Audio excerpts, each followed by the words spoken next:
Hi friends, అందరికీ good morning. ఈరోజు గుంట పొంగనాలు చేసుకోవాలని అనుకున్నా.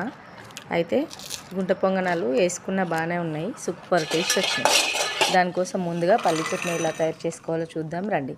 ముందుగా వేయించిన పల్లీలను మిక్సీ జార్లో వేసుకొని ఫ్రై చేసిన పచ్చిమిర్చి, ఎల్లిపాయలు, జీలకర్ర, చింతపండు వేసుకోవాలి. కొన్ని వాటర్ కూడా యాడ్ చేసుకోవాలి. వాటర్ యాడ్ చేసుకున్న తర్వాత మంచిగా గ్రైండ్ చేసుకోవాలి. మెత్తగా గ్రైండ్ చేసుకున్న తర్వాత పల్లి చట్నీ అనేది రెడీ అయిపోతుంది. తర్వాత దానికోసం ఆయిల్ వేసుకొని గిన్నెలో పచ్చిమిర్చి, జీలకర్ర, ఆవాలు, కరివేపాకు వేసుకొని చట్నీ అనేది పోపేసుకోవాలి. పోపేసుకున్న తర్వాత మంచిగా దాన్ని కలుపుకోవాలి.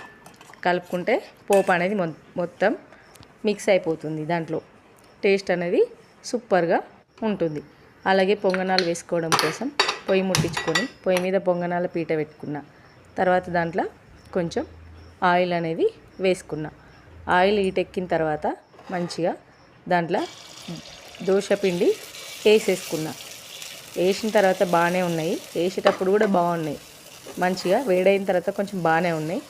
కాకపోతే తిప్పేటప్పుడు మాత్రమే కొంచెం ఫ్లాప్ అయిపోయినాయి, ఎందుకంటే పిండి కొంచెం పల్సగా అయిపోయింది. మీరు పల్సగా చేసుకోకుండా కొంచెం థిక్నెస్గా ఉన్నప్పుడు మాత్రమే